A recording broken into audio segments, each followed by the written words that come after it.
Pour faire construire, on va choisir un constructeur, un architecte, un maître d'œuvre.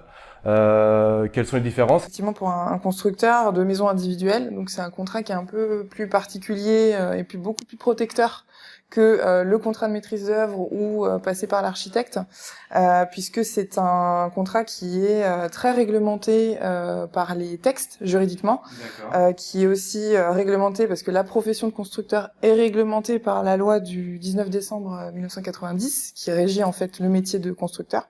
Ce qui n'est pas le cas pour, par exemple, le contrat de maître d'œuvre, puisque c'est un contrat qui n'a pas de texte vraiment légal qui lui sont applicables, à contrario du CCMI, donc du contrat de construction de maisons individuelles.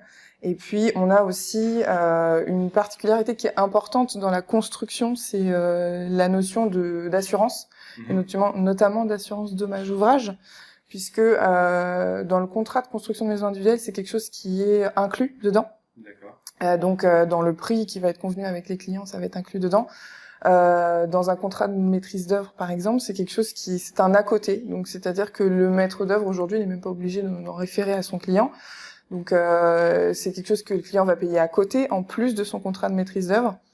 Et pourtant, c'est quelque chose qui est vraiment essentiel dans le contrat, puisque aujourd'hui, un maître d'ouvrage est obligé d'avoir une assurance dommage ouvrage.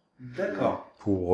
Juste pour compléter ce que Marion vient de dire, le contrat protège énormément le client, mais ça nous engage nous aussi à beaucoup de choses, avec notamment une des notions qui est la plus importante, ça va être l'obligation de résultat sur ce qu'on fait, contrairement aux autres contrats.